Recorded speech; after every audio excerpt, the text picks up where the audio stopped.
Hello, I'm Leonie, clinical family therapist and psychologist, and I'm making this clip to speak with you about one of the most common questions that I get from parents and carers. And that's how to make sense of whether or not to manage behaviors or to focus on relationship. And so I'm going to use the parenting sandwich as a really great metaphor to help you make sense of what to do in order to both respond to behaviors and develop a great relationship and use your relationship in challenging times. Now, I've made this video for parents and for foster carers, but also these ideas are incredibly relevant if you work, for example, in residential care or in schools, because whenever we're with young people, there are times when we need to support big feelings, respond to behaviors, and also do that within a relational framework. So really what was driving this clip for me was the confusion that comes, and everyone has so much access to information these days. It's no wonder we get confused. There's also our information and our learning from the way that we were parented, what we call in family therapy our first school of life and love, in terms of how we learn to do things and to be in the world. Some people get really worried about what advice to follow. Some people are really unsure about, well, what does it mean to have an attachment focus or a relationship focus? And then there's the concerns around, well, when we do need to respond to behaviors and big feelings, how do we do that? How do we balance that with the relationship? So I'm going to introduce you to a family therapy concept to make sense of this. And that family therapy concept is called the both and. So what this means in terms of parenting is that we do both relationship and support behavior.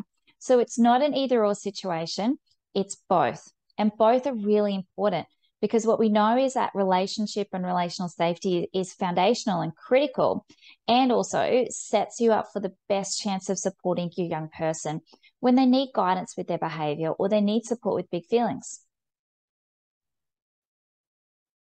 Now, there's another both and that I want to talk about in a different clip, but I do want to flag it here because it's important to hold in the back of your mind. Now, this is the both and of both responding to behavior and trying to work out what is that behavior about? What's it communicating? What's driving it? And so we'll have the parenting iceberg as the metaphor here in terms of what you see above the water, that's the behaviors that you see.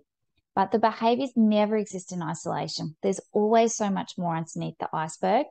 And that's what we need to start working out. What is the behavior communicating? Is your young person tired, hungry? Do they have some sensory needs that are overstimulated or understimulated? Are they maybe not quite where you think they are in terms of their social emotional development?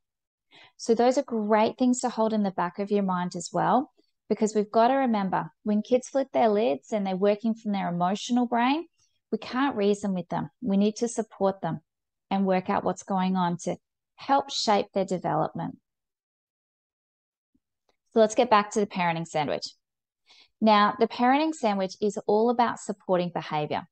And so if you think of the filling of the sandwich, which you can see here, if you think of the filling as the behavior support, and that can take many different shapes and forms depending on the situation. Now, a sandwich itself would just fall apart without the bread holding it on each side. And that's the same as responding to behavior. It works best when it's held within the relationship, that piece of bread, if you like, on each side. And so what that means is the top layer of bread, that's our connection. And then the filling, we respond to the behavior, and then we need to reconnect. That's our bottom layer of bread. Now, this fantastic metaphor I first learned about through the work of Kim Golding. So I want to acknowledge Kim's work here. And then I want to also extend that and build on it, because what's really important is what I call the pickle on top. Now, the pickle on top is it's you. It's checking in with yourself first and the importance of that. I use the pickle on top as a metaphor because I remember when I was living overseas and your sandwich would often get served with a pickle. And while it wasn't the main part of what was happening, it was a key part. And that's the same for you. When you're responding to a young person, yes, the main part is connecting and responding, but actually one of the most important parts is where you're at in order to be able to do that. So I really want to acknowledge the importance of checking in with yourself first. Let's go through each of the layers of the sandwich. So what does this checking in with yourself mean? Well, it means you ask yourself, what impact is this situation having on me? How am I doing with this? How am I feeling? Am I actually too stressed or too triggered? But have I become too reactive to be in a good place to respond to this right now? Do I need a moment for myself first? And if there's no immediate safety risk, you've got the time to take that minute for yourself, show yourself some compassion, get into a better place so that then you can do that next step, that top layer of bread, which is connection. So when we're connecting, we want to be able to do that with lots of different tools in our toolkit. That means we're going to connect verbally in the words that we use with our kids, non-verbally in our facial expression, in our posture, kind of getting down to their level. We're really going to use our empathy to build connection. Now, you will know that all kids are different, especially if you have more than one kid in your life, and then you'll see that different things work for different young people.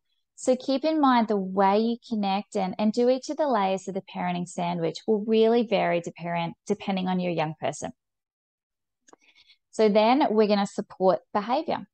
And that will really vary depending on the situation, how intense things are, if there's been an escalation. So it could be anything from shaping behavior and coaching behavior to providing some scaffolding in terms of directions. It might be limit setting. You might need to ensure safety. You might need to do some co-regulation. Remember the importance of timing in terms of where your young person is at and how escalated they are. And also that if it's not immediate, you've got time to think about it. So also remember, every child is unique. And then I want to go to the bottom layer of the parenting sandwich. And this is where we reconnect.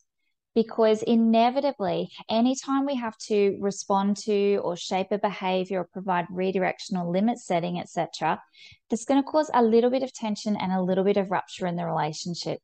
And so it's really important that we reconnect with our young people and let them know that they are loved unconditionally and that the relationship is bigger than the behavior or the situation that happens.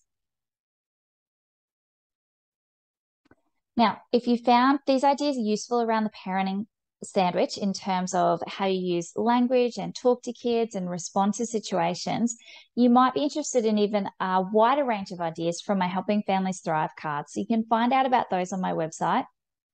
And you can also download the free infographic from my website, which can give you some ideas around different aspects of family life that you can think about and decide what you're doing well and what you might want to focus on. If you like this video as well, make sure to pay it forward and to share it with other people who might also find the parenting sandwich useful. And if you want to stay connected with me, then you can subscribe to my YouTube channel. You can jump on my website and subscribe to my monthly resource letter. And you can also follow me on the socials, Facebook and Instagram.